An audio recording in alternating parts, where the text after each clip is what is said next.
Community, I welcome you. I'm glad you are here this evening. Welcome to the Endwell United Methodist Church. My name is Mark Kimpland. I'm the senior pastor here at the Endwell United Methodist Church, and so glad to have all of you here and those that are joining us via our live feed. We want to honor your time tonight, and our hope and prayer is that tonight will be a true blessing, inspirational, and informational for all of us as a community. Before we get started, just some hospitality issues if you have not been in this church or in this side of the building. Restrooms are located right where you came in. There are two restrooms just through those double doors. And also, in case there is an emergency, that is also an exit. There's also an exit door that goes out to Watson Boulevard. And believe it or not, that is an exit door also. That'll take you out to our playground, but it is a way in which you can leave the building if we needed to do that. Just some thank yous before we get started here. I just want to thank the tech team that is here tonight that has put hours and hours into this. Steve Bourne is going to be watching our live feed over YouTube, and also Pete Hatton and Ken Anderson are back in the Nassau Center back there doing what they do best with all of our audio and visual needs. So we want to make sure that we thank them.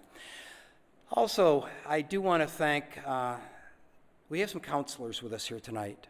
If you feel the need to want to talk to somebody one-on-one, they are in that first pew in that second section.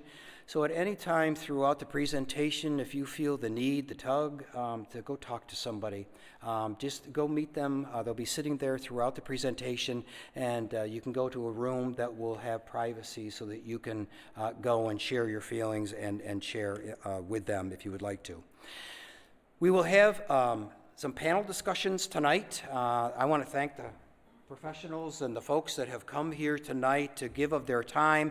They will be introduced as they come and share, but we want to thank them. And after all of the presentations and the panel discussions, there will be a time for questions and answers. The only thing that I ask is that as you ask your question, make sure I get to you with a microphone so everybody can hear. Again, we are recording this entire presentation tonight, and we want to make sure that everybody gets the information. So let's get started. I also want to thank the one who brought this forth, the one who contacted me, I think, 2.5 weeks ago. It wasn't long, but just a few short weeks ago, and contacted me and said, Pastor Mark, I've got a vision. And here's the vision as it's playing out here tonight. And the genesis, all of this began in the spirit of Reverend Rachel Helgeson, who is the pastor at the Northminster Presbyterian Church. And we want to make sure we thank Rachel for having the courage and the faith to bring this to fruition. So would you help me welcome Reverend Rachel Helgeson, please?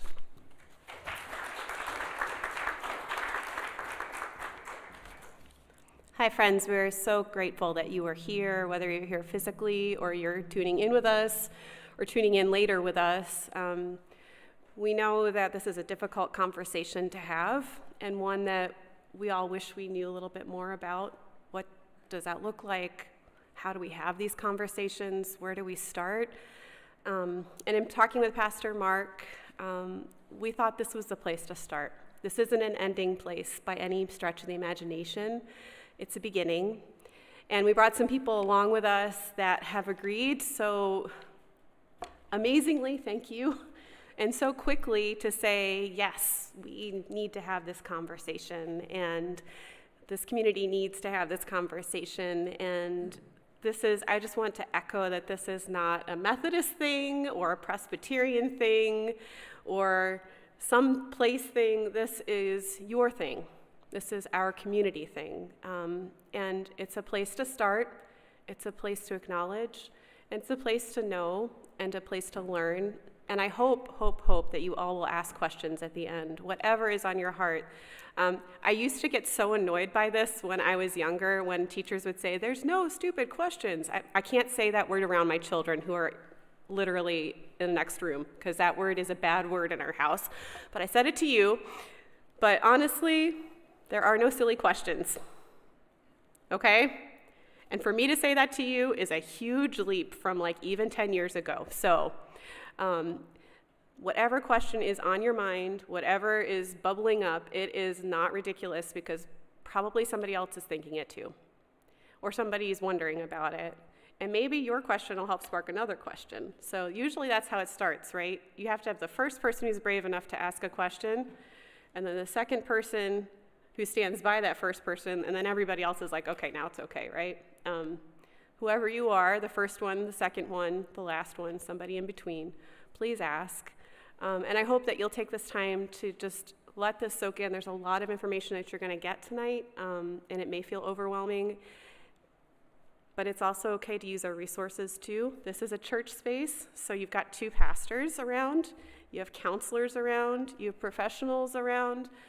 There is enough safety and safe spaces here that we want to make that for you. And for those of you tuning in, if you're not able to do this, please put it on the feed so we know and we can have somebody chat with you or give you a phone call. Know that that's another option too for those who are not physically here.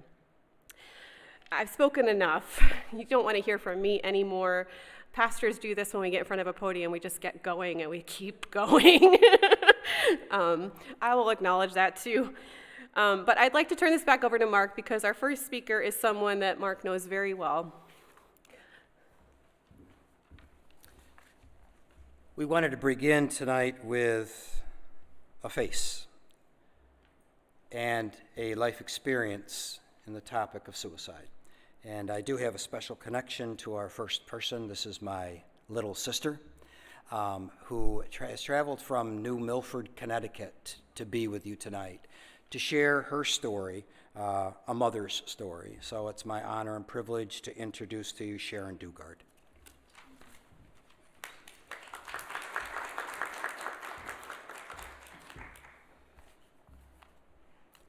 Thank you, Mark.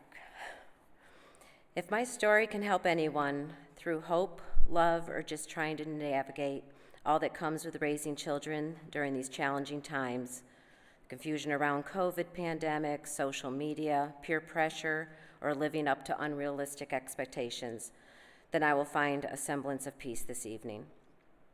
My daughter Michelle died of suicide a few weeks prior to her 21st birthday, which happened to be a month after the tragedy at Sandy Hook.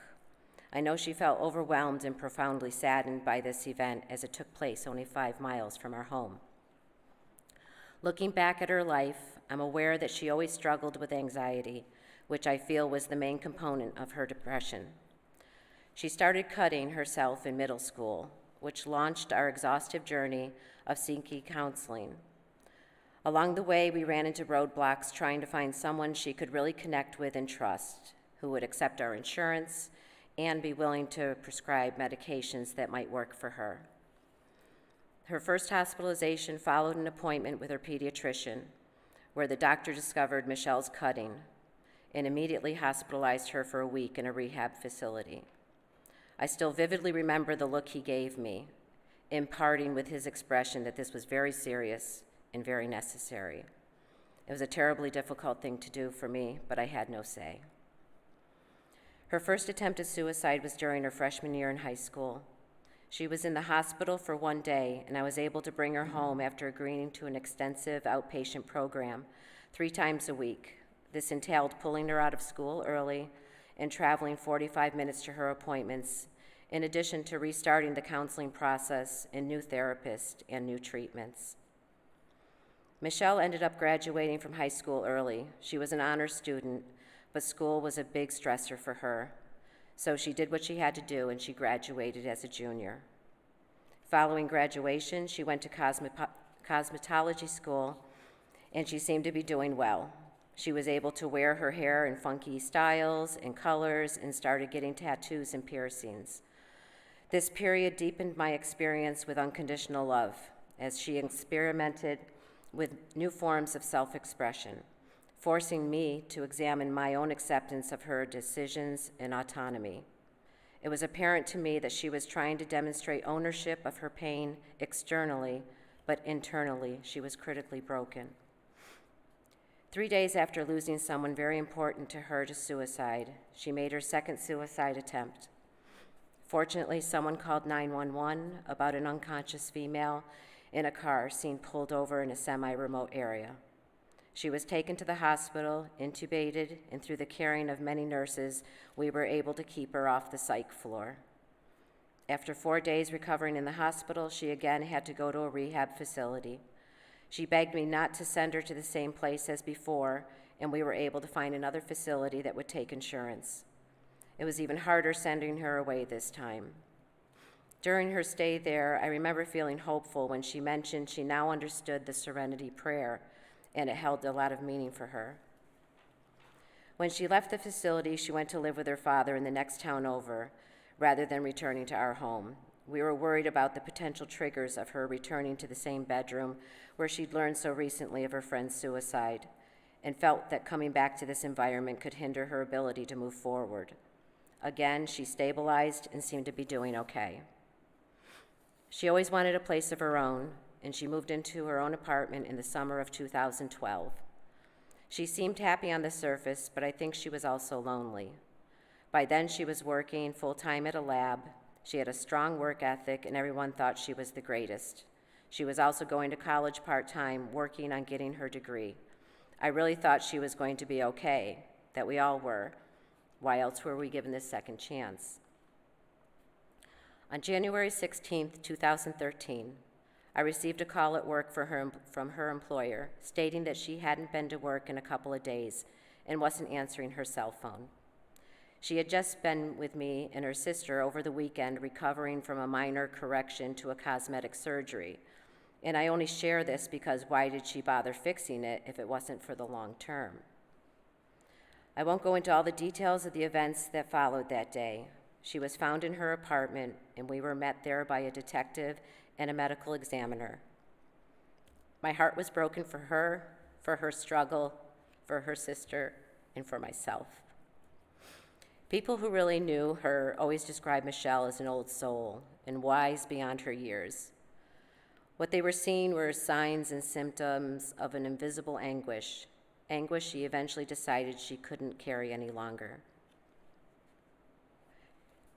She was loved by so many. There were so many people she could have reached out to, but unfortunately, she only reached out to one person, and they ignored her messages, not realizing they were final cries for help. That person carries enormous guilt for something they could not have known or understood at that time.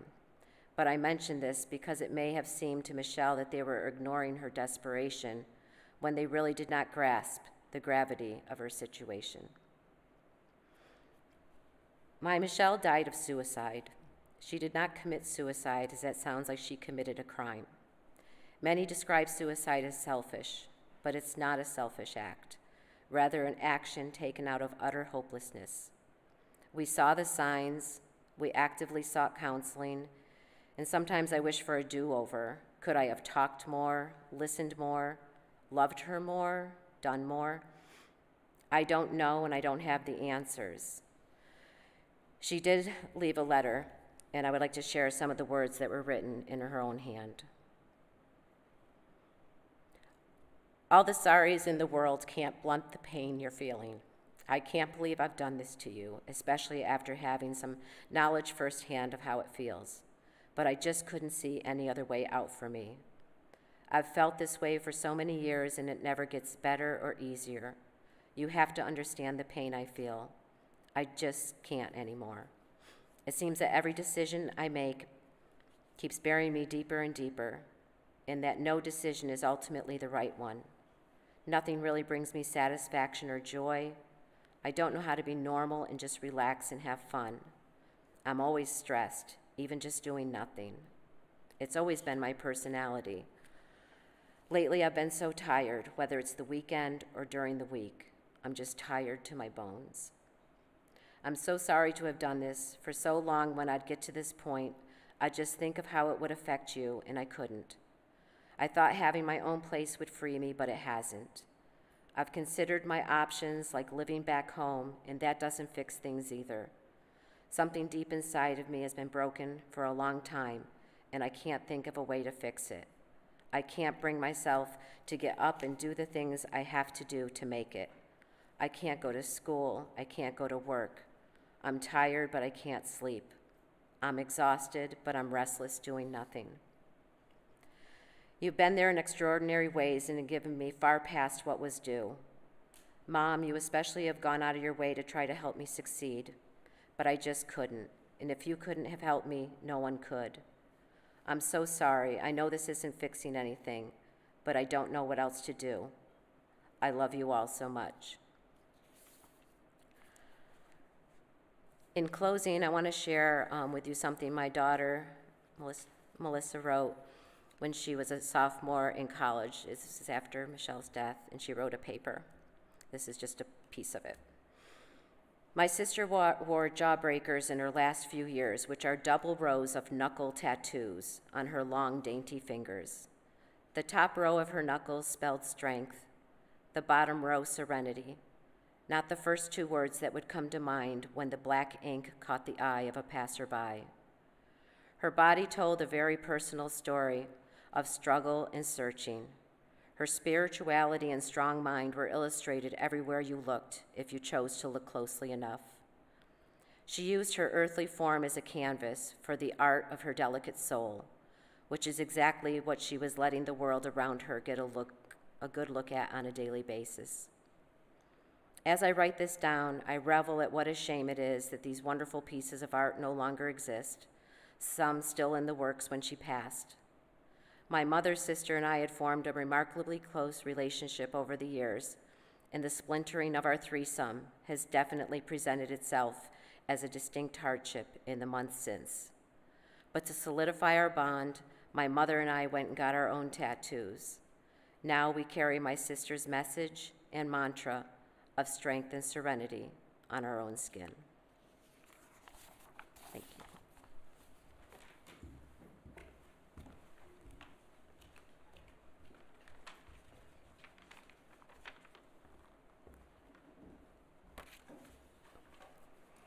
Thank you, Sharon. I know it was very brave for you to come forward and to tell your story, and thank you. Our next speaker is zooming in from Louisville, Kentucky. His name is Dr. Lauren Townsend. Dr. Townsend was my pastoral care professor at Louisville Presbyterian Theological Seminary. They have a marriage and family therapy program there, which is pretty well known. Dr. Townsend, I just was speaking with him before this, and I took one class with him. He wrote a book about, he's written several books, but the one book that I still have on my shelf is about suicide and what does that look like pastorally. Dr. Townsend has an extensive experience, but I thought it would be helpful for you to hear from a theological / counselor perspective, from someone who has seen it from both a pastoral and counselor perspective. And so I'd like to introduce to you Dr. Townsend.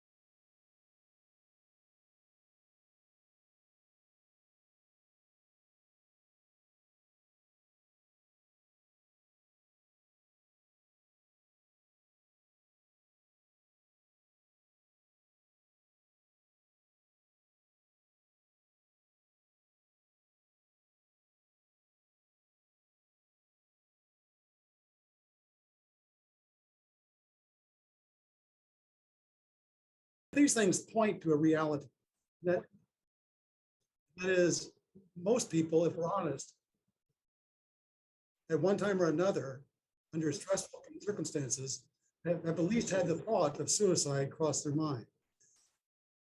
If we're honest, we know that that's true for ourselves as well. And that seems to be normal to human experience. But what we're concerned about tonight is that those experiences have moved beyond the fleeting thought of the world would be better off without me, or the fleeting thought if I could make this pain end if, to understand how fleeting thoughts turn into tragic loss. I believe that the more we know about suicide and how suicide works, the better we can respond to people who are considering taking their own life, the more likely we are to be understanding of people who have survived the suicide of a loved one. So I'm hoping that we can have a we'll have a conversation if questions are later, but I'd like to talk about what it is helpful to know about this suicide issue. I think one thing is that it's helpful to know that suicide isn't a singular event.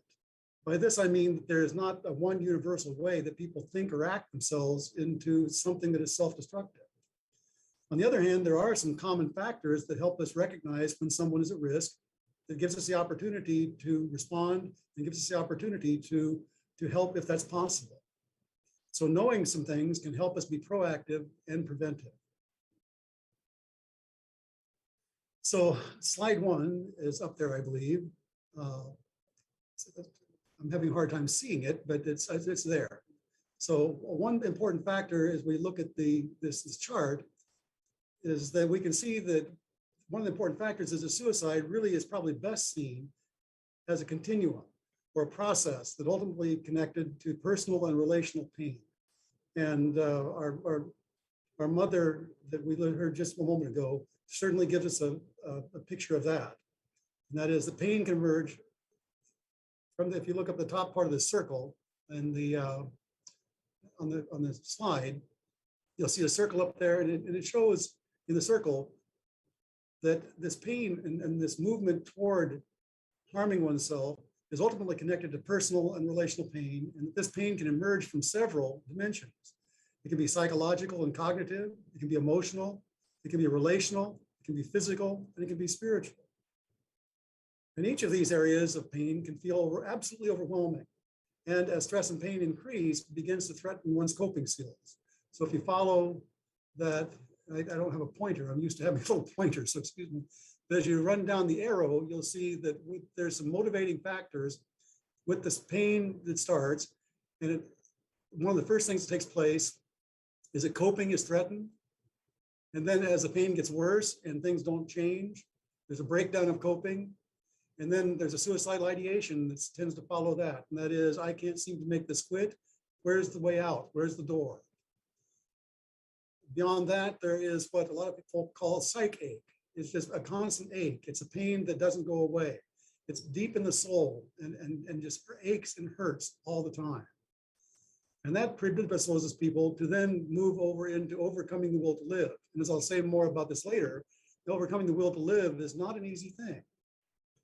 And that helps that overcoming the will to live allows then moving into the capacity for self-destruction. So instead of being just an event that takes place, this is a process that takes place that involves immense pain for the person who's in this, as well as the immense pain for family members and for other people who care about their life. What happens, let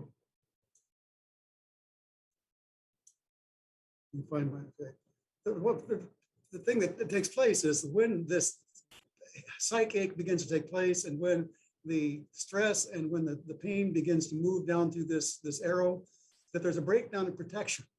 Because most of us live with some protection against self-harm. We have people who love us, we have relationships, we have our spirituality, we have protective factors that help us make sense of pain in a way that allows us to go on living with it one way or another. We've certainly seen a lot of that in the pandemic and in the other things that have happened in the last couple of years. So there's a breakdown in protection. There is an increased vulnerability. There's moral injury. And moral injury, I'm going to say just a word about. Moral injury is, according to the National Center for Post-Traumatic Stress Disorder, moral injury is the distressing psychological, behavioral, social, and sometimes spiritual aftermath of exposure to traumatic events. Moral injury can occur in response to acting or witnessing behaviors that go against an individual's values and moral beliefs. And this can produce kind of a soul-piercing identity loss, not knowing who I am anymore. Feelings of abandonment by the holy. God is no longer here. God is not with me. God may not exist to me. And those feelings of being abandoned by the holy, there's a sense of loss of purpose that takes place here with this breakdown of protection and with this increasing pain. loss of purpose, and ultimately a loss of hope and a loss of meaning. And all these can be precursors to suicidal action. If someone's taken action to end their own life as a result of the depth of pain that they are experiencing in this continuum. So let's go to slide 2. This chart shows how massive stress can be compounded by violence and trauma and sometimes pushes people over the threshold of symptoms. So if you see the arrow coming up from the bottom of the chart, there's a symptom threshold. And when the pain gets heavy enough, that symptom threshold is crossed, and then there is assault on spiritual ends and a breakdown of spiritual means. So what I mean by that is when people cross this symptom threshold, they can no longer seem to find God. They can no longer seem to find a way to God. And so we oftentimes wind up with folk who have God almost destroyed in their life in order to be able to manage this. Well, that's not what I'm trying to say. The people end up with this spiritual dilemma of wondering where God is when I'm in such pain. Where is the Holy One when I need the Holy One? And how do I get there? I'm a failure because I can't find my way back to God. And that becomes an assault on folks' lives when that takes place. And so massive stress can be compounded as folk go through that. The trouble is with this is that we don't know where this threshold is for people. We need to understand that what might be overwhelming for one person may be manageable, but what looks like it should be manageable is suddenly and certainly unmanageable for somebody who has crossed this symptom threshold. And we don't know why this threshold is there, but it is. And some of it has to do with a social location, some of it has to do with personal experience, some of it has to do with past traumas.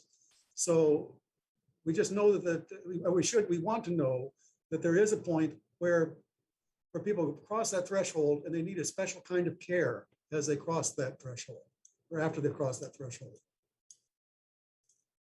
So we need to understand that. And basically the only way that we know where that is for people is when it's violated in symptoms like depression, anxiety, suicidal thinking, planning for self-destruction, falling into behavioral patterns that result in self-harm or death, and so on, begin to become aware. Begin to kind of pop up with this. And so if we're watching and if we're in relationship with people, we see that take place, it's time to recognize that someone is very close to crossing that boundary. And so what happens? These stresses and symptoms overload spiritual resources and psychological resources and emotional resources and family resources and all the resources that might be there to help. The stresses and symptoms overload those, and so we wind up in a situation where the individual is considering taking their own life.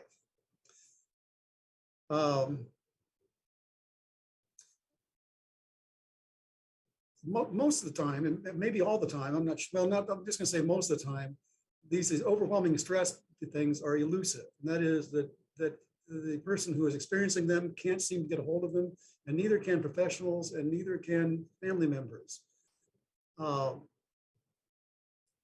that is what partly makes this so difficult, is because very few people who do in their own life do it in a way that would say, I told you so. Most of them are doing it because of their own pain and because they are unable to cope with the pressures that are stacking up in their life. But I think where I want to go the last couple of minutes here is that these factors around this inevitable pain and this intense pain is that this sets up a situation that allows suicide to be a viable and rational option. And so there's an impact on cognition and an impact on thinking that says, this makes sense. It makes sense to do this. And even at that point, psychologists tell us that even at this point of saying it makes sense, that self-destruction doesn't come easily.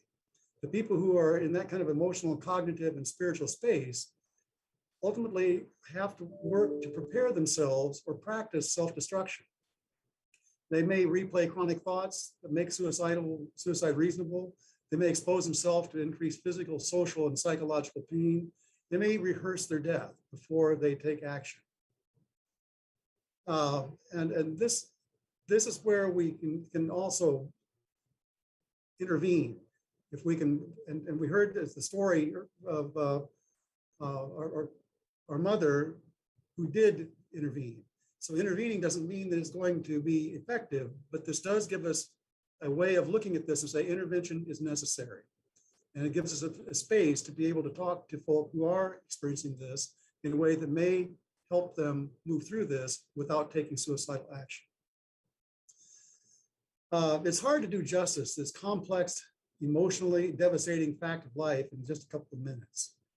And as I said at the beginning, which will be supported, I'm sure, by other panelists, the more we're aware of some of the central factors associated with suicide and taking one's own life, the more equipped we'll be to respond to people's pain. The more we are as a community aware of that and of the processes that mark the suicidal potential, the more we can help friends, coworkers, and family members to the resources they need for survival. And thank you for the opportunity to be here tonight, and thank you for the opportunity to speak with you.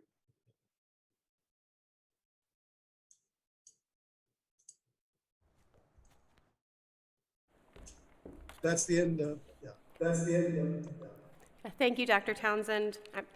I know I can call him Lauren, but it's a hard habit to break when you're a student at any age, so thank you so much for your presentation. Next, I'd like to invite Anastasia Speratos. I have been emailing back and forth with her, but when I saw her tonight, I realized I had actually been to a workshop that Anastasia had presented way back in the day before COVID pandemic, which feels like 1,000 years ago. As you all remember, the days before the pandemic, do you remember that? Anybody? Okay. It was a wonderful workshop, and I learned a lot from it as someone who's not a clinician, but as a pastor. And so I look forward to hearing what she has to share to you today. She comes from UHS, from the hospital, and I'm grateful that she is able to talk to you.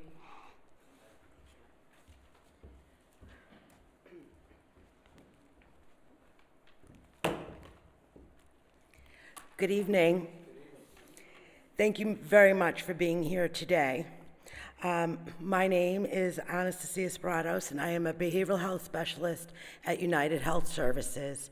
I've been part of the psychiatry department and CPEP for just about 20 years now. So I hope to share with you some of the things that I've learned in my profession as we gather here tonight to talk about a very difficult and challenging topic, suicide. I am so appreciative of the opportunity to talk with you tonight because I do believe that talking saves lives. Suicide prevention begins with having the courage to talk about it and the strength to work through it. We can reduce the stigma if we acknowledge that suicide is real, that it is happening in our community, and that it can be prevented. The key to prevention is overcoming the tragedy of suicide. It's a work in progress. And therefore, I would like to share a couple of things this evening that might help in understanding.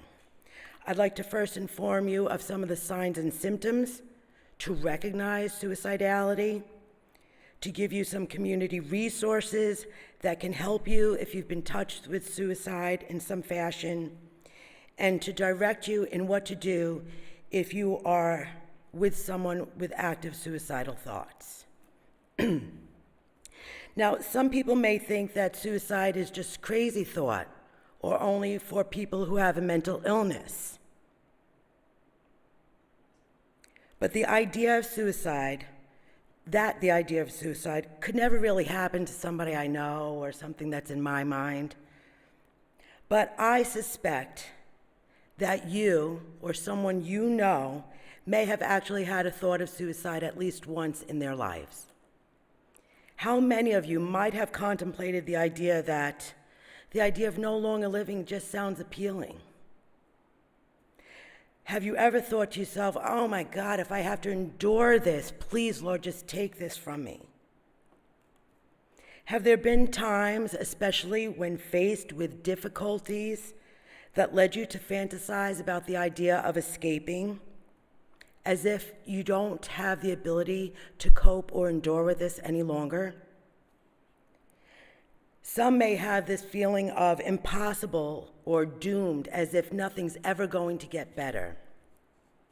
This sense of hopelessness is real intense for somebody who is actually suicidal.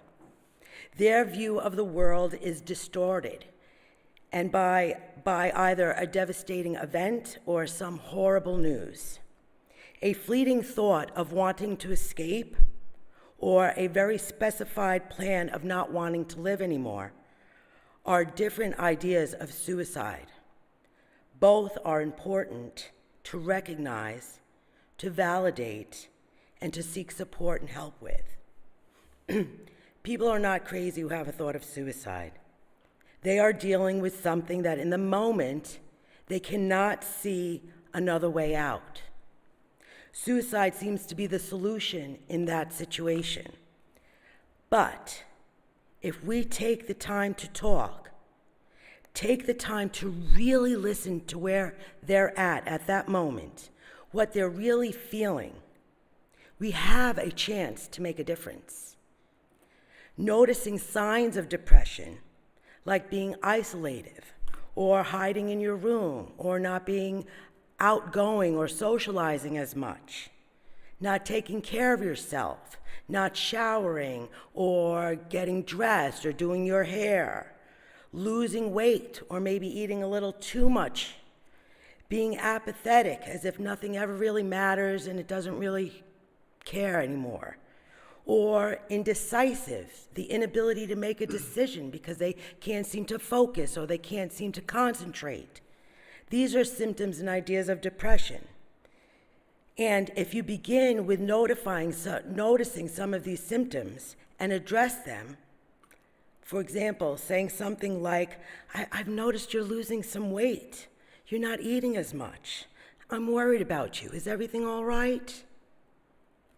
Or saying something like, you haven't been around lately, and I wanted to take this moment to see how you're doing. Offering insight or assuming how they might feel can be helpful. Saying something like, it must be lonely without such and such. How are you getting on? These questions validate their feelings. It allows the permission to have them feel that way, and it gives the opening that it's okay not to be okay. And just being there in that moment, helping them through that temporary feeling, is the beginning of the healing process. I tell patients that I've seen that feelings are like butterflies. They swoop in, they fly around, they hover for a little while, and then they fly off. If we can sit with them, walk with them a mile in their shoes, we can offer help. We can offer hope. We can offer support. If we ignore the signs, if we are blind to what we see, and if we are mute in not talking about what we see, we are actually permitting that it's okay not to seek out help and support. Of course, I'm not saying here that it is your fault if someone were to complete suicide. But there are things that we can do if you know someone who might be feeling suicidal. And talking about it is the first step. Knowing what to do next can really be helpful. So be willing to talk about it. Offering your time, asking how they're feeling, not judging what they're saying, or not presuming what you think they might say.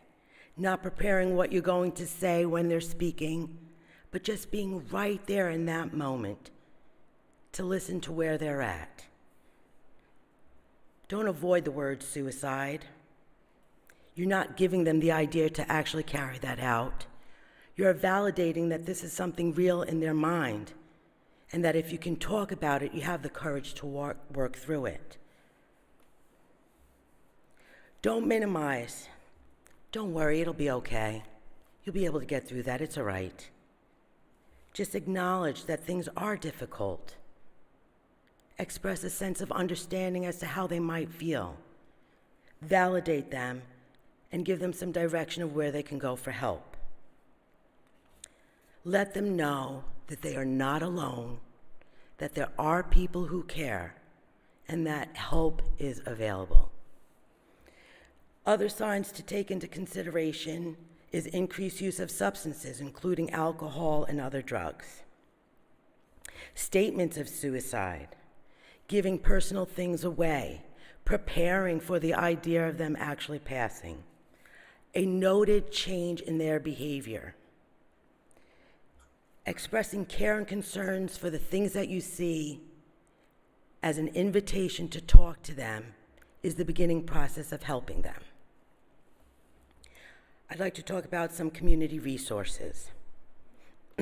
I'd like to take a moment to introduce Heidi, who's standing in the back over there, and welcome you all to meet with her afterwards at the table to pick up some resources, newsletters, and information. Heidi McKeska is from BC Safe, Broome County Suicide Awareness for Everyone.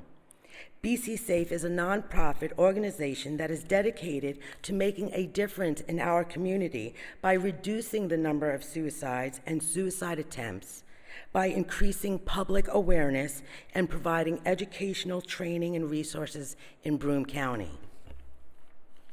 I've had the pleasure to work with Heidi for a number of years now in many community events to achieve this goal. And together we have partnered with national organization AFSP, American Foundation of Suicide Prevention. Have any of you ever heard of this organization?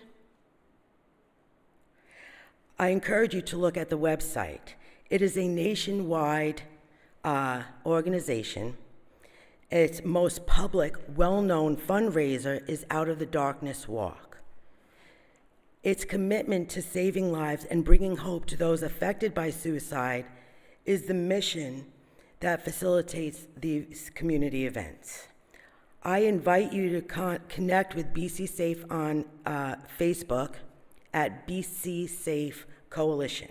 There is also a website, go.broomecounty.com.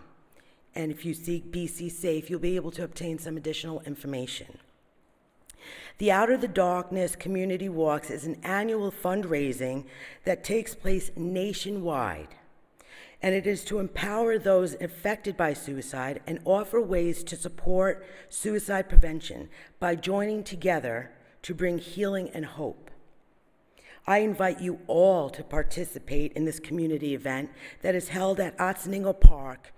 I do believe it is Saturday, October 1st. But if you go to the AFSP website, you'll be able to find more details in regards to that. I said that. Together, Heidi and I have for the past 4 years organized bringing together persons who have actually lost a loved one to suicide. It is a day of hope and healing to survivors of suicide. We co-partner with United Health Services and AFSP. We provide lunch, we watch a movie, we complete a creative art activity, and we accentuate our hope in overcoming. An event held on the campus of United Health Services, it is on the Saturday before Thanksgiving, to unite a group of people who suffer from the loss of a suicide by creatively remembering that loss of a loved one and sharing stories of insights and hope. Lastly, the Chalk the Walk, Have the Talk event is another community event that BC Safe promotes during September. September 10th is known as World Suicide Prevention Day. So actually in Broome County, there are a number of events that are planned to accentuate the value of having the talk, to having the courage to talk about suicide, to take a moment and meet and connect with people, to reduce the stigma. Together, we work towards spreading awareness and suicide prevention. All of these instances are community-based events that bring us all together to emphasize how necessary it is to talk about suicide, to learn the signs, to heal from the pain, to prevent the action. This is why we're all here today. Tonight's events will hopefully open the door to talk about something that many of you may never have even talked about before, may help ways to begin the conversation to heal. The above agencies that I've mentioned wholeheartedly believe, as I do, that suicide can be prevented. And the key to prevention is talking about it. It is a very scary topic. It's a very uncomfortable topic, but it is so worthy to allow seedlings of healing and growth to take place. I would like to share with you finally what to do if you know somebody who's considering suicide. To stay with them and not leave them alone. To talk with them and find a safe place. To call out and reach for help. You can call a National Suicide Prevention Lifeline, 1-800-273-TALK, TALK, or 8255. You can also text this crisis line by texting the word TALK to 741-741. You can also go to afsp.org, where there are resources in terms of what to do, what to say, how to talk about it, how to get involved. CPEP, where I come from at United Health Services, stands for Comprehensive Psychiatric Emergency Program. It is a program that is part of the emergency room at Binghamton General Hospital. We are part of the ER, which means we are open 24 hours a day, 7 days a week, 365 days a year. We provide psychiatric assessments, complete interventions, and potentially hospitalized patients that are who are in need of acute care and services due to psychiatric crisis. Suicidality is one of the main causes for psychiatric hospitalization. And should you have no other recourse or need information as to what to do if someone you know is actively suicidal, I advise you to call 911. Help from a local police department to intervene immediately and transport patients to the emergency room for assessment if someone you know has actually attempted suicide. If you have questions and you need directions, you are welcome to call the CPEP Crisis Hotline, 607-762-2302. That's where trained professionals answer the phone, can help you in that crisis situation, provide some expert direction in terms of what to do, and guide you through the CPEP process should you need that. If you are not in crisis and you need help, you need someone to talk to, you finally realize that maybe talking with a counselor is something that would be really important, I invite you to turn around and meet Yana Soloway. She is a licensed clinical social worker at the Hope Center and a dear colleague of mine. The Hope Center is a private, modest, deliberately small therapy center where clients can receive the highest level of professional services with a feeling of familiarity. Working together, providing one-to-one support for those in need of professional counseling and life coaching, the Hope Center is a place where you are welcomed, appreciated, and can receive professional care and compassion. We are Christian-based and dedicated to empowering our clients to heal from the past and create a greater future. As the office grows, expanding into a wellness center, there are multiple licensed providers who can help those in need. And I invite you to visit Yana's table in the back for contact information. You're welcome to visit also thehopecenter1.com for additional resources. I encourage you to reach out for help, to ask questions, to have the courage to talk. I hope this information was helpful. I welcome you to talk to myself, to Heidi, or Yana afterwards to learn how to get more involved, how to obtain resources, how to gain some help and support should you need it. I look forward to your questions and the chance to meet you personally. Thank you very much for your time.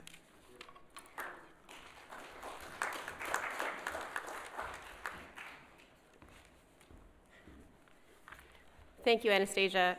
And I imagine you didn't remember all of those names and numbers, so I would encourage you after, if you have questions, if you need it to written down, or to look it up, or just to go out to the tables, folks will help you with that. So just to know that this is if you're like me, you get a lot of information and you're like, I'm gonna remember that, and then 5 minutes later, you're like, what was that? So that's why there's a table, that's why there's some people. So thank you so much, Anastasia, though, for beginning that conversation. The next person I'd like to introduce you to is Bobbie Joe. She's from the Samaritan Counseling Center, which is right here in the Endwell community. They have done a lot as far as helping our community out, but also providing all sorts of resources, particularly for counseling. And so I won't rain down on your shine, but I'd love for Bobbie Joe to come and speak with you as well.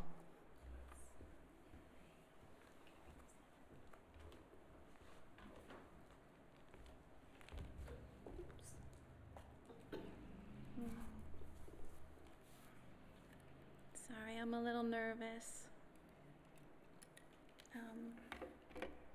So, like Rachel said, my name is Bobbie Joe, and I'm one of the counselors at the Samaritan Counseling Center, about 1.5 miles away on Main Street in Endwell.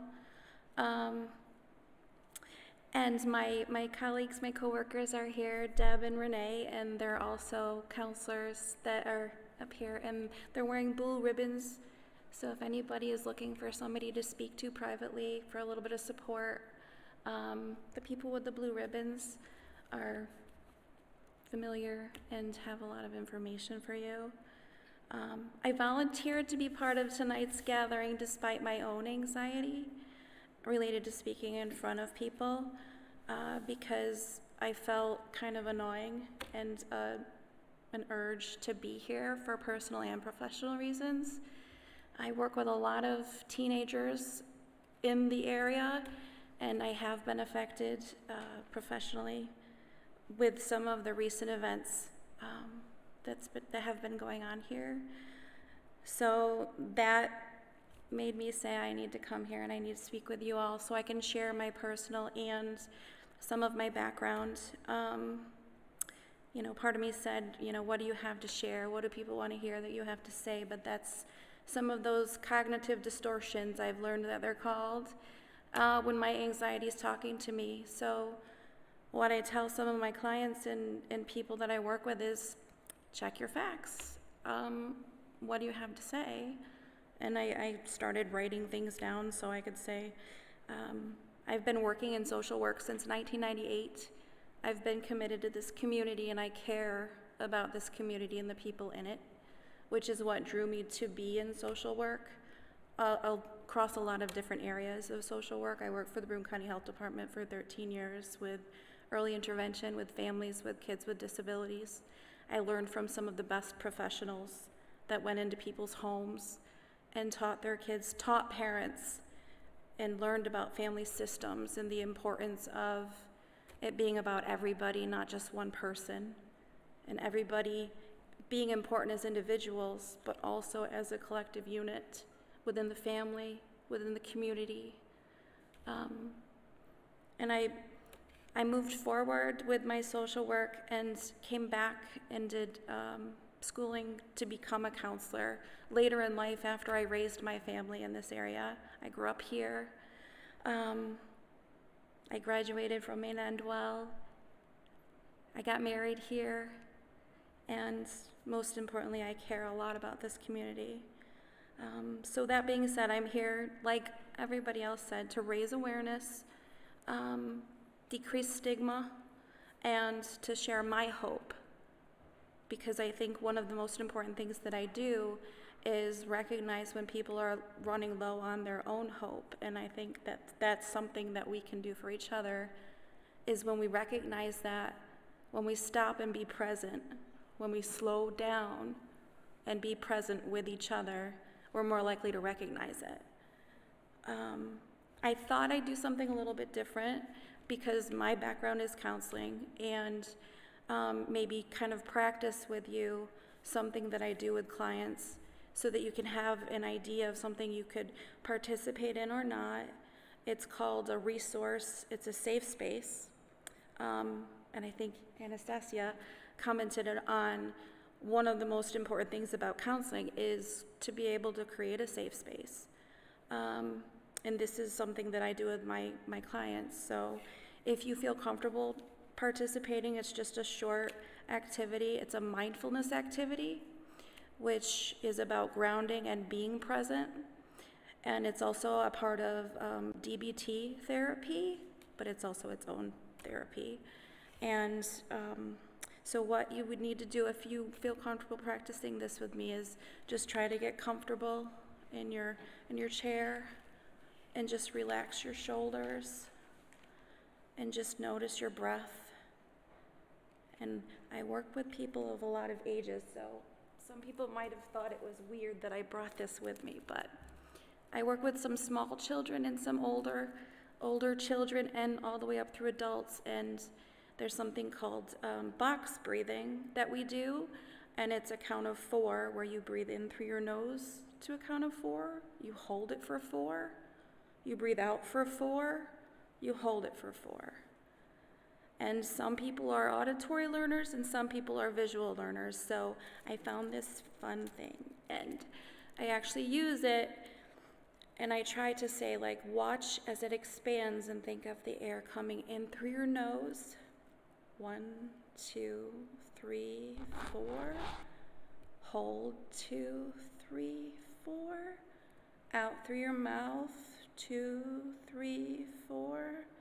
Hold 2, 3, 4. In through your nose.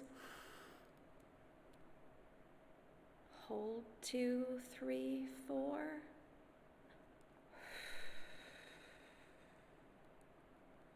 Hold 2, 3, 4.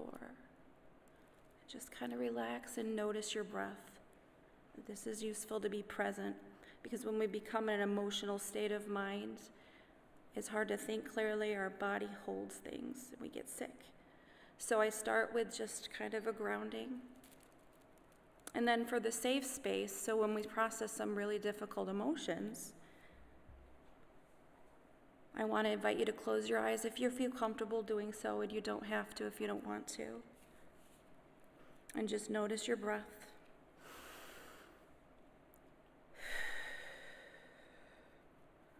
And then I want you to picture a place in your mind's eye, any place that's safe and calm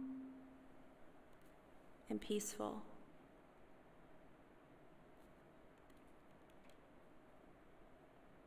Have you got something in mind? Okay. It can be someplace you've already been or just a picture. I want you to notice then your body sensations, how you feel. What do you notice? Look at that place and look around. What season is it? Notice all the details. Who's with you? Are you alone and content? What do you hear? Are there waves or birds? Crickets? A fireplace crackling? What do you smell? Maybe you smell fresh bread or the salty air. Keep imagining this image and all the sensations that go along with it, and stay with this. As you breathe in through your nose, out through your mouth, your shoulders relaxed. Push them down if you need to. Now staying with the image, picturing it and feeling safe, calmness. I want you to think of a short word or a phrase that can represent this place for you. Some people have told me things like beach waves, the big rock, where they sat and they just looked over the water. I want you to attach this little phrase with the feeling that you're having right now and know that you can pause, be present, and go there anytime that your emotions become overwhelming.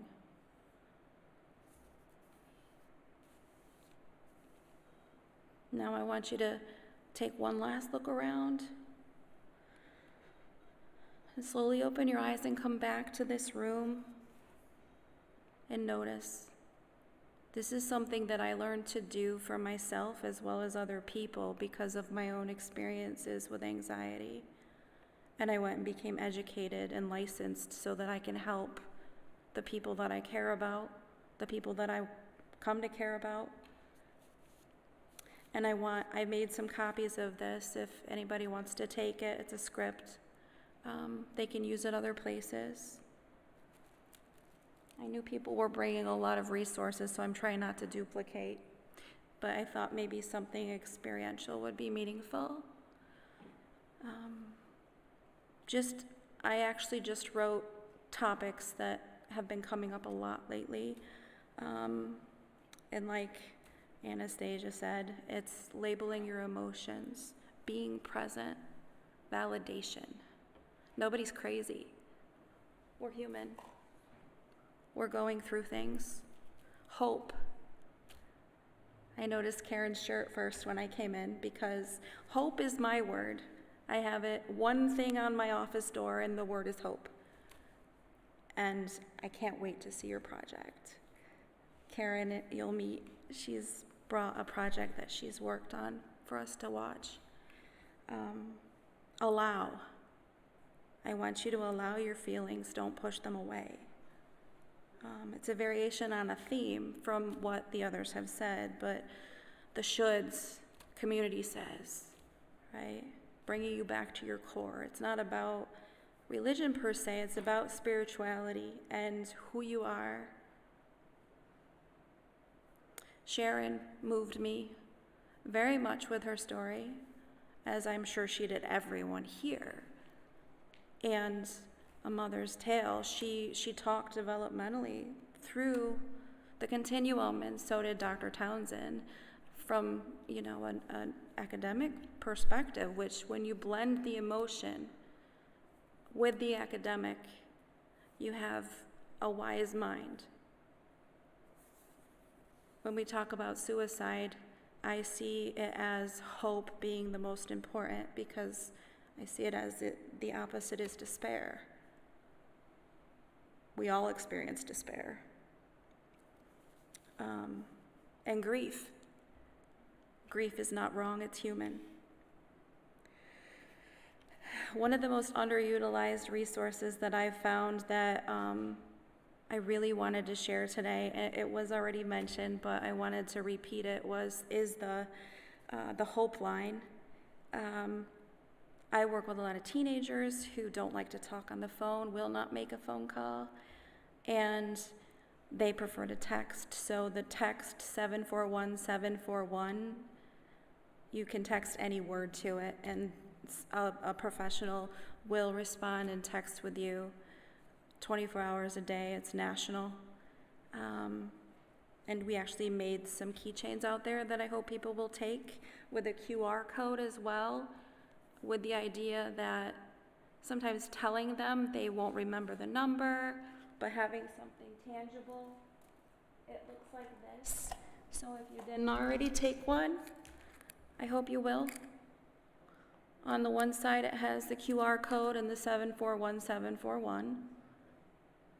On the other side, it has a model of grief that some people may not be as familiar with. Most people know about Kubler-Ross, 5 stages of grief. I think that's what we're taught in school. There's one by J.W. Worden called the Tear Model, and it's 4 stages. And it seems to be something that I use more, and it's on the other side. And it's very similar, but it starts with acceptance. It doesn't end with acceptance. In a lot of ways with grief, You can't move forward if you don't first accept what is. So the first stage, and this isn't linear, you kind of go back and forth, right, with grief. But the first stage is T, to accept. And the second is experience the feelings. If you push the feelings away and deny them, you can't move forward. And that's okay. Sometimes we want to stay there for a while, and we need to. And then we have to adjust to a new way of life without that person or whatever the loss is. And then reinvest in the new reality. And you can't do that until you do the other stages. So I hope that you'll grab those before you step out. I have more, but I really don't want to take up a lot of your time. I just wanted to share too, one of the other reasons that I felt really moved to come here was because I have worked with some teens that were close to people that they've lost in local schools recently. And I've worked with them for quite a while, and one of them said to me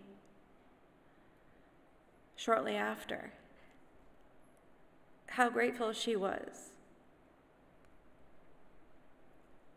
But she was feeling guilt because she said she didn't know why she got help, and she was able to get better, but her friend wasn't.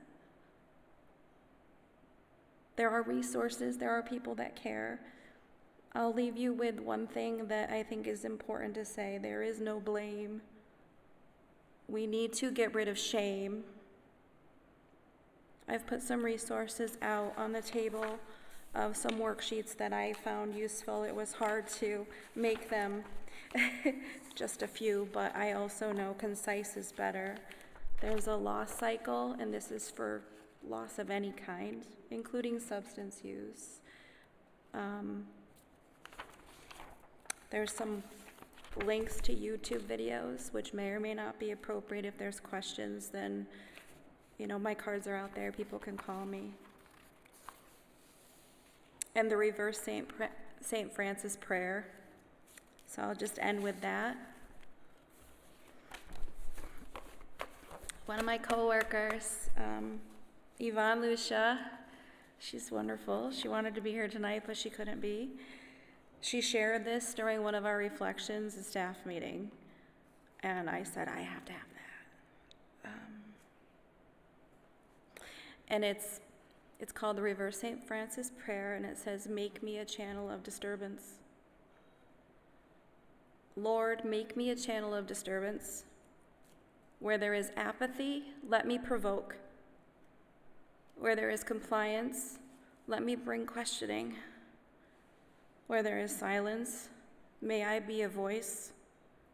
There's too much comfort and too little action, let me grant disruption. Where there are doors closed and hearts locked, grant the willingness to listen. When laws dictate and pain is overlooked, when tradition speaks louder than need, grant that I may seek rather to do justice than to talk about it.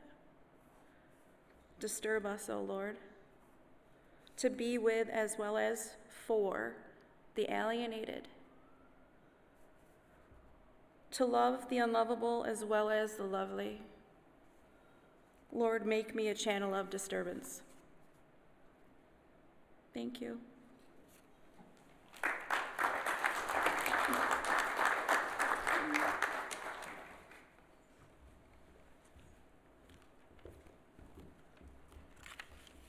Thank you, Bobbie Jo.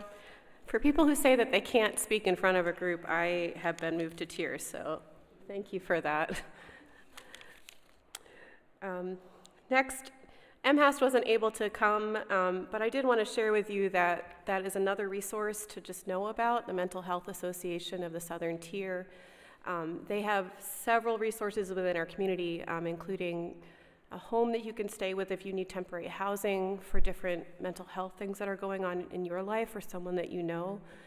They also have a crisis line. It's a peer-to-peer conversation, so you can find that on their website as well.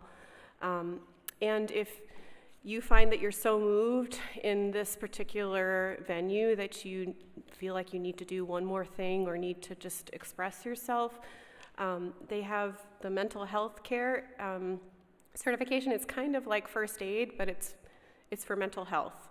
And so it's for folks who aren't necessarily clinicians, and we're grateful for them, but for regular folk who, the rest of us, to have some tools, in whatever organizations or groupings or families or friends that you have.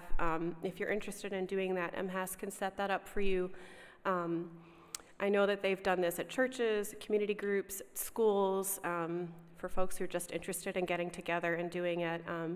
But that's another resource, and I'm sure that our counselors here have other ways to make that happen. If you want to ask afterwards, that they would be able to point you in the right direction of how to do that as well. Karen Bixby, last but not least, will be speaking to us about the Hope Project. You got to see her beautiful t-shirt, and as a pastor, it drew me because we talk about hope, especially in the Abrahamic traditions. We talk about how death doesn't get to have the final answer. I think that maybe sounds funny to you all, to be talking about that at a suicide conversation, but it doesn't. Death does not get the final answer. And I hope that you hear that. Speaking of hope, that you've been given some resources, that you know some faces now within our community that you can talk to, that there are more conversations you'll probably have after you leave this space. But I hope that you'll be able to hear about Project Hope and to see what they're doing in our community and how this all came about.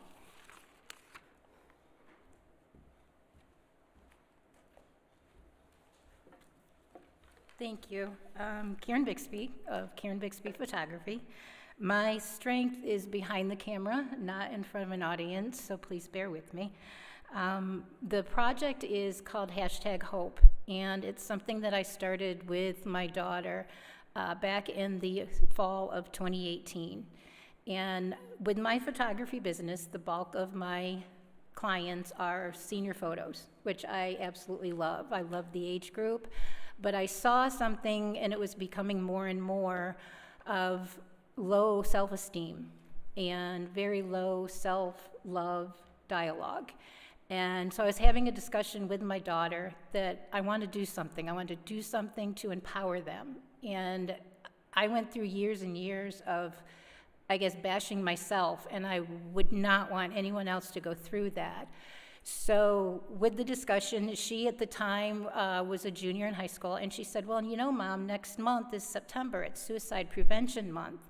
And so our wheels started turning, and that's when we came up with #Hope. And the idea was to work at the time seniors, get seniors to hold up positive messages, and use a weapon that teenagers are dealing with is social media, and to use that same tool to bring them encouragement. And so with that, I said, can you get me 30 of your friends? And of course, with the phones and social media, it didn't take her long. She had 30 classmates, and a local business donated some shirts for us, some Hope shirts. We had 10 different sizes, and the kids came, changed into the t-shirt, held up a message, and I took their photos, and so for every day in the month of September, we posted that positive message. And through that, the first 2 years, we did September, but then I realized depression does not have an expiration date. So my goal was to do 180 posts for 180 school days, and to reach out and pull in the community, and we did, and it's grown, and I've fallen short a couple of years, but I'm still not giving up, and eventually it's going to be 365. But you're going to see some of the photos tonight, and it is my hope, the word has been used quite often tonight, but it is my hope to empower the teenagers and to change the self-talk, to change the self-dialect, and everything they say after I am, because that's when they start to believe. And using social media where it's very, very negative out there. And as they're scrolling, if they happen to come across one of our photos and one of our messages, and it plants a different seed to seek help and to get the resources that are here, that is the plan and the vision of the photo project. And also with that is to use local teens from local high schools so they connect with their teammates, with their classmates, with their workmates. Because if they see someone else reaching out for help, or they see someone else going through maybe something that's been on their mind, that might encourage them to talk some more. So with that, there are pamphlets in the back there that if you'd like more information, I would love for you to reach out. But with that, I'm going to just turn it over and let the photos speak for themselves. So thank you for the invitation to be here tonight, and thank you all for attending.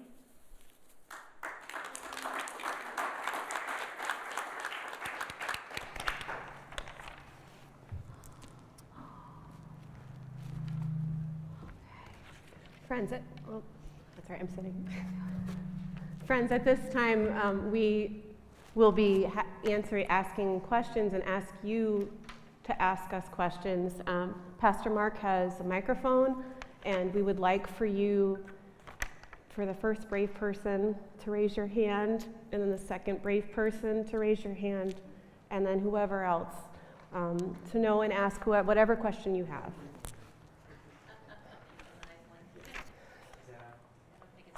Yeah, it is. I can hear it. Yeah, I can hear you. Yep, you're on. Okay. Hi, my name is Darlene Darrow, and first of all, thank you so much for all that you've done. It's a really dynamic presentation, and it's been very valuable to me personally. What I want to ask you is, if your problem is alcoholism, you can go to AA meetings and you can share with other people that have similar experiences. What's available in terms of groups for individuals that have attempted suicide, that may attempt again, that would really benefit from being able to talk to another person with those experiences? Are there any groups available?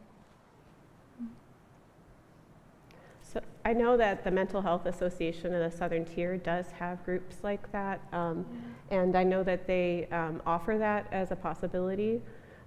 Another national group is the National Association of Mental Illness, and I think the other organization, Anastasia, that you were saying has online groups. So a lot of things have turned online because of the pandemic, but those are places that you can do that. But locally, are there some other groups that you all are aware of that other beyond MHAST? And I know ACBC, I believe, are doing dual diagnosis groups, so people with mental health and substance use, both in Binghamton and in Endicott. I think the Endicott site might be closing, but last I knew, the group in Binghamton is seeing people in person. Thank you. Yeah.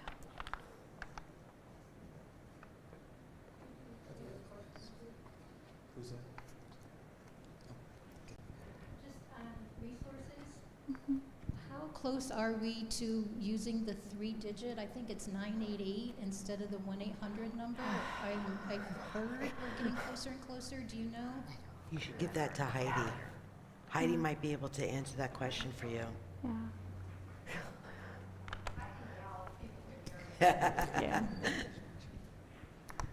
It is coming very soon. It will be July 16th, so it's less than 2 months away. And you will be able to dial 988, or you can still continue to dial the 1-800-273-8255. They will roll in together. Yes, I do say that number a lot. But yes, it will be here soon.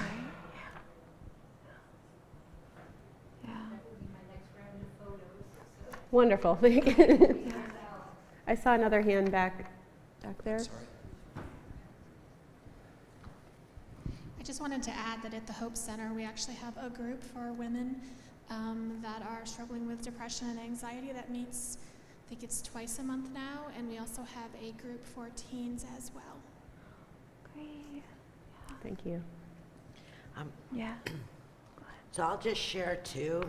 I was hesitant to share actually, but I'm also working with a group of teenage girls as part of the Hope Center, particularly and specifically in regards to suicidality. So if there were a group of people, we could certainly formulate something. I have done that. We at the Hope Center have done that. And I did mention, but this is not necessarily for persons who have attempted suicide, but Heidi and I do facilitate that group in November for those who have suffered the loss of a suicide. And I have to say that in the 4 years that we have done that, it's grown every year. Regretfully so, last year was virtual due to COVID. It is an extraordinary experience of healing and hope. And so I just thought that I would re-emphasize that, but that's not necessarily for persons who have attempted, and that was a specific question that you asked. So if you are interested in that, I would encourage calling the Hope Center or maybe even Samaritan counseling as well. And funny enough, the exercises that you discussed is what I've done with the girls. Oh, I love it. And I'd really like to do something with your project as well with them. So I'll talk to you after. Yeah. Other questions?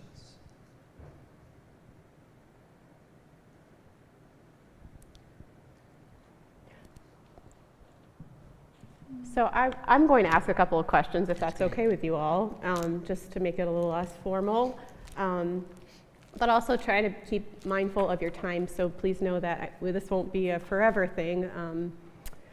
I'm a Presbyterian, and people have watches and clocks, and they usually ding at me after 10 minutes. So I am totally cognizant of that. So, so first, I'd like to start with Bobbie Jo. Bobbie Jo, I was very moved by the fact that you talked about your own anxiety.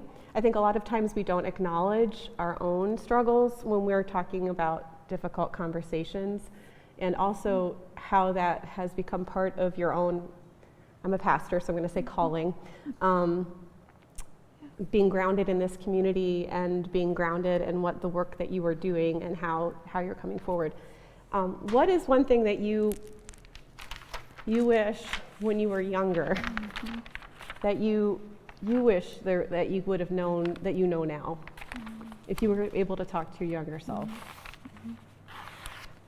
You probably weren't expecting that. Yeah. I wish I knew the DBT skills that I teach the kids I work with and adults I work with, because I practice them. I can't teach something that I don't believe in, and I use them. And it's all about learning about emotion. It's learning about self-regulation, distress tolerance, mindfulness, being present. I wish that it existed then, but honestly, the treatment didn't exist when I was younger. It's newer. So when I first went to school, back in 1990, back in the day, it didn't exist. It wasn't. CBT, cognitive behavioral therapy, was it, and people who struggled with personality disorder traits, which comes from trauma, which leads to cutting, self-harm, suicidality. There was not treatment. It wasn't effective, and effective is a word that I've learned. It's not about right or wrong, it's about what's effective. So I'd say I wish I knew DBT. That's a good answer. Yeah. So Sharon, Don't make mine as hard. I'm not. Not usually moved to not be able to say anything, but your story about your own life and your daughter speaking as a mother that was thoughtful and meaningful, but also instructive to the fact that you understand that it's not a linear thing that happened.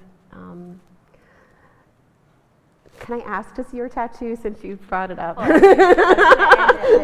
Yeah, strength and serenity I got here, and my daughter got it on her ribs, my other daughter. This is the tattoo she was talking about earlier, so I wanted to see it too. Yeah. Yeah, I love it, yeah. So that's my question for you. You're You're like, I can do that. Is Dr. Townsend still with us? Can we put him up for a moment? Yeah, there he is. Okay. Oh, there he is. Hi, Dr. Townsend. I can't really see you from where I am, but now I can. So Dr. Townsend, I know that you talked about the intersection of emotional, physical, and spiritual hurt. And I'm wondering, from both an academic and from a practitioner perspective, and as a pastor, what would you wish you could tell people to pay attention to in the brokenness, and for those who are grieving particularly?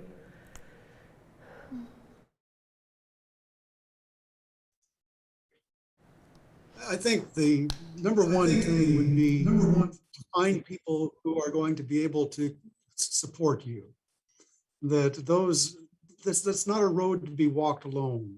And so the companion, the spiritual companion that can walk alongside is invaluable. And sometimes people don't know how to find that, don't know how to get to that. But that's one of the things that needs to take place in order to make that an integrative experience that then allows some of the pathways to the spirit to reemerge.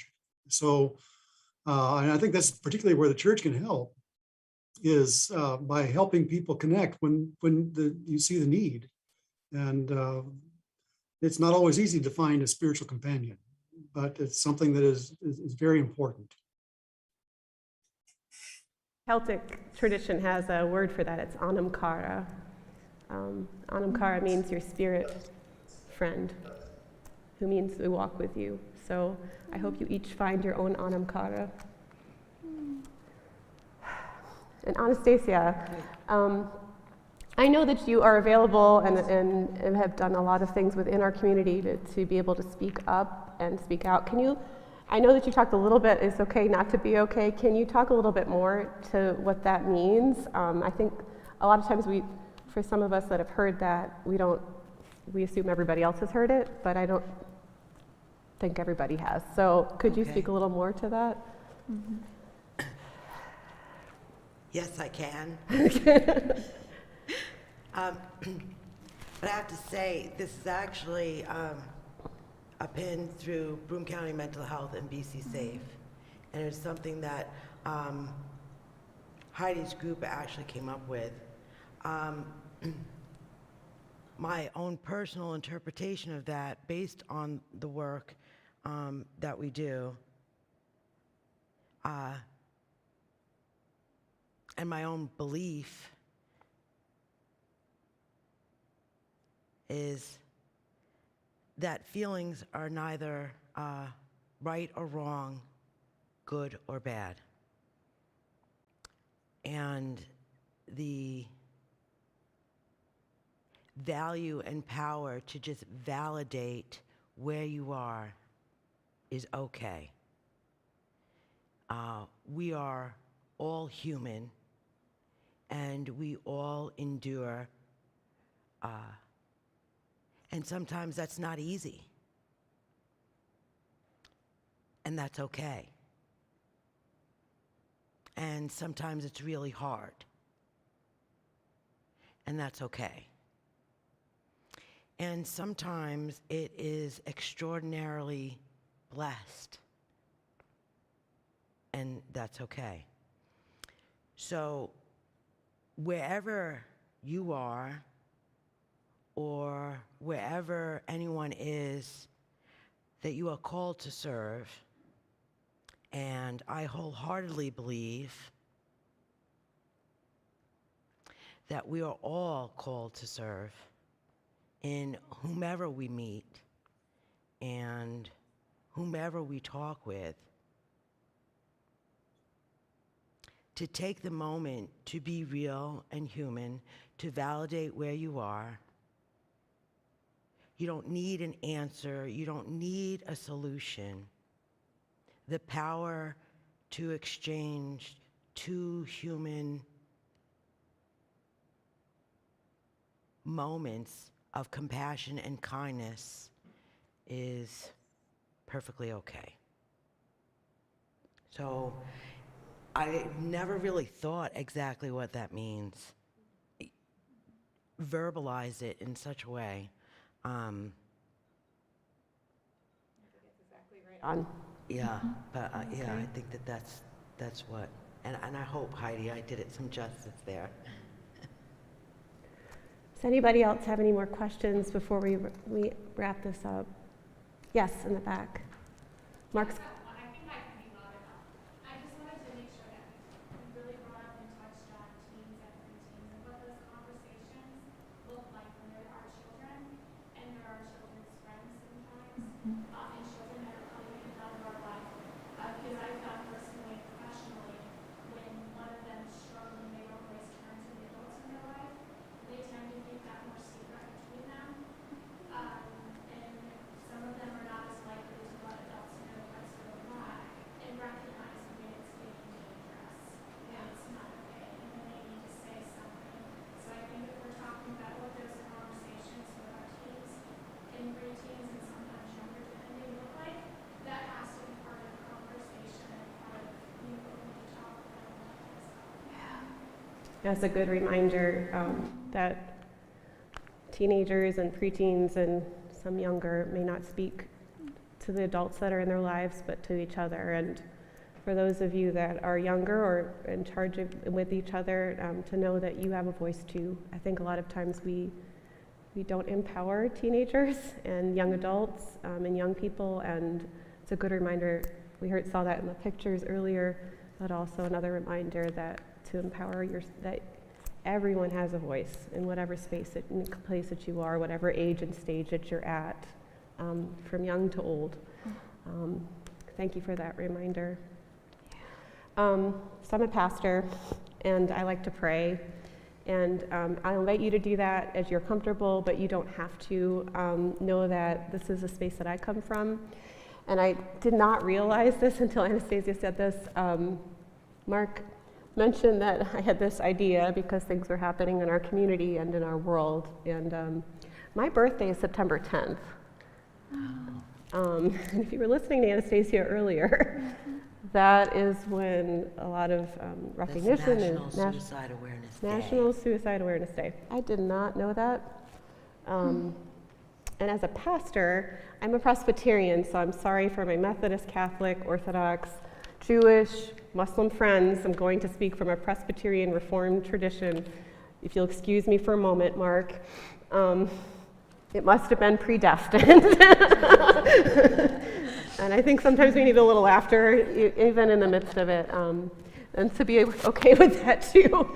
But thank you for coming, whether you're here physically, whether you're here online. I'm grateful for all of our panelists. Thank you for Dr. Townsend coming in from Kentucky. Thank you for coming from Connecticut. Thank you for those who are here locally. I hope that you can go from this place and know that, as I said at the beginning, that this is not an end. There's an alpha and omega. The beginning is the end, and the end is the beginning. And this is just a beginning of a conversation. To have hope, and to know that this is one place that you can start to be able to share with your friends and your communities of faith and your families and your friends and your schools and your whatever other organizations or groups that you belong to know that you have a little seed that you can share. And if you are grieving, that you have some resources to be able to hold on to, some faces. Sometimes if you're like me, you're like not gonna walk into that new space because you don't know anybody, but now you know somebody. And maybe somebody else isn't willing to walk into a space because they don't know somebody, but you do, so you can walk with them. So let us pray. Dearest and gracious God, we thank you for this time together. We thank you for endings and beginnings, and know that we don't have all the answers, that it's okay not to be okay, and that we breathe in your Holy Spirit and breathe out whatever that we are holding, oh God. We thank you for these stories, for these questions, and for this time together that seemed to come impromptu, but as Pastor Mark and I kept remarking, it just kept coming together. As people go out from this space, be with them, remind them that they each have a seed of hope that they can carry out into this world with whomever they come in contact with. We pray this in your holy name. Amen. Thank you, friends.